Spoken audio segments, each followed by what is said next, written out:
The reason I started training was because I liked being a fighter. I followed my brother Conrad to a class one night and found that this was more than something I was good at. This was who I was. The martial art I studied was a version of Japanese jiu-jitsu called Yawara-ru. It was a full system-style martial art with throws, grappling on the ground, submissions, and striking with fists, feet, knees, and elbows. If that sounds familiar, it should. Years before the advent of the UFC or pankratse in Japan, here was a proto-mixed martial art in the UK. I remember the excitement of my first day of training. I didn't know what the hell I was doing, so I copied everybody else. When everyone stood in a line with their left fist and left foot forward, so did I.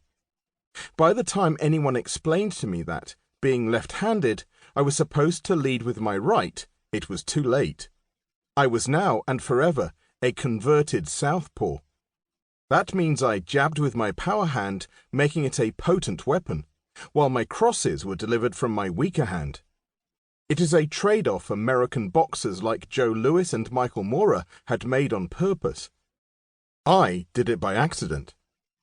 Yawara-ru, as the schools which followed its curriculum called it, was developed by a visionary martial artist and sports scientist named Paul Davies. Coming from a military background, my dad understood the life lessons I could gain from training. He was incredibly supportive of my new obsession. If I needed a new gi, white uniform, or gloves, I got them. He drove me all over the country as I entered not only jiu-jitsu, but full-contact karate and kickboxing tournaments. My dad was my driver, advocate, and cheerleader.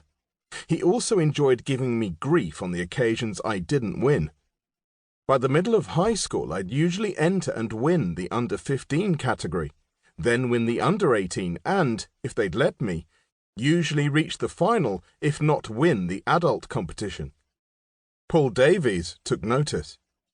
When the local Yawara-ru club in Clitheroe shut down, Davies spoke to my dad about me training in Nottingham. Twice a week my dad would do the 4-hour round trip so I could continue training. It was a funny excuse for not doing homework.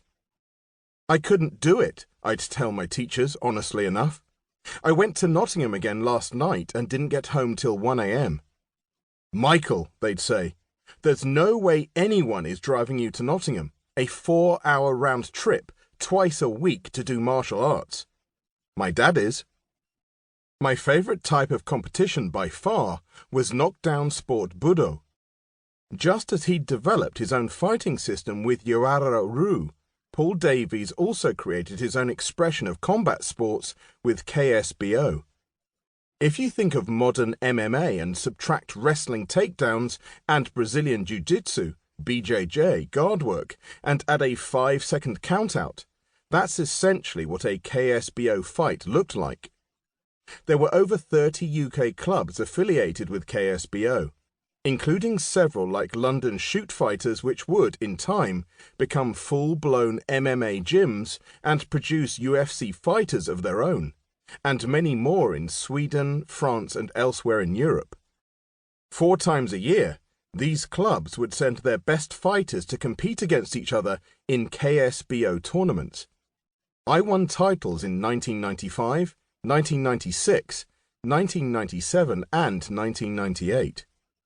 Davies would telephone me incessantly, holding me hostage on the handset plugged in near the bottom of the stairs as he waxed lyrical about how KSBO would eventually become this massive mainstream sport. When I was 16, Davies presented me with the chance to travel to New Zealand to compete in the Jiu-Jitsu World Championships. I'd be fighting grown men with years of experience at this level. My family and friends helped me get just about enough money to go. Blackburn Rugby Union Football Club, where I played as a flanker, went above and beyond and threw a fundraising dinner for me. What an adventure for a 16-year-old! Amazing! I couldn't wait. I travelled with an older fighter, a 6'5" monster called Richard, who was competing for the heavyweight title in New Zealand and then remaining in the country indefinitely. He was twice my age and supposedly